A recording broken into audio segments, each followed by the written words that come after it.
Games Britannia is dead. Or is it?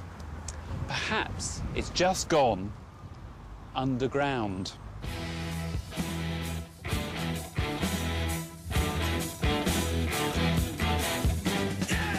In 2008, police raided a protest camp set up by environmentalists outside Kingsnorth Power Station in Kent.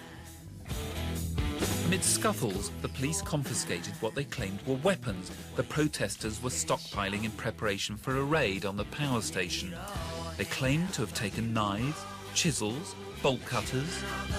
And this, which must be the only board game ever to have been classified an offensive weapon because it included among the pieces a balaclava. For reasons which will become apparent. Police actually seized it as a dangerous weapon. Prior to that, we had many problems with the establishment, if you like. It was very difficult to find companies who would work with us. High street retailers who would sell things like Where's Osama bin Laden, computer games about shooting terrorists, but this was a bit too... This suddenly didn't fit in. Too political. Yeah. They say it goes beyond satire. To We're not too sure where it goes. where are we? So each of us becomes an empire. Yes, so right. Each of us can... Like the Mansion of Bliss, almost 200 years earlier, War on Terror is another radical British board game. Like Brer Fox and Brer Rabbit 100 years ago, it has an overtly political theme. Well, I mean, the aim of the game is to liberate the world. Right. Yeah, I mean... How do you liberate somebody?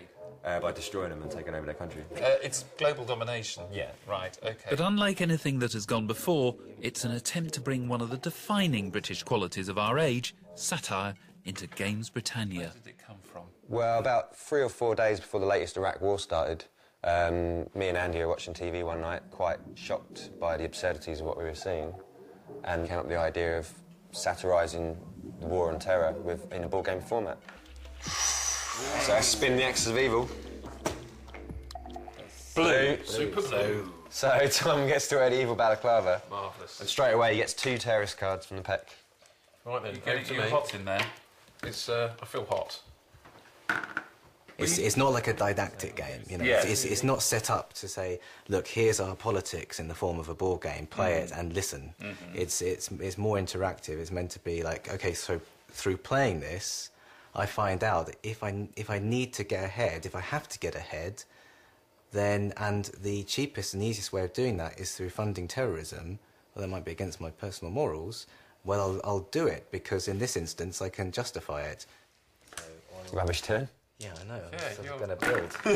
Do you imagine when people are sitting around after a few beers playing this game that they have these kind of discussions? Definitely, I mean... know it, Yeah, we've had they do? contact from people serving in Afghanistan, haven't we? Basically saying through playing this game, it's kind of made me think twice about why I'm here. Oh, 9. So he's killed the hostages by mistake, and he's got to pay 400 million. Goodness. So, having invented this, what have you done subsequently? Yeah, I mean, we've got a new game out now, published earlier this year. It's called Crunch, the game for utter bankers. It's where you take the role of the CEO of a bank, and it's whoever's managed to embezzle the most money and have the biggest retirement fund wins. I mean, there isn't now a big British board game company. I mean, the Waddingtons and they've all been... now. You possibly are the biggest British board game Free company. part-timers. and we're happy kind of being on the outside of things. I quite like that we're not welcomed into the fray so much. No, I think this might be it. So basically, because I got knocked out, there's only 3 empires. Right. So 8 liberation points to win. So well done, Tom. Right. Well done, Tom. Is there... This, then, is where Games Britannia has ended up, where it belongs, in the world of cheeky, slightly tasteless, nothing taken too seriously satire.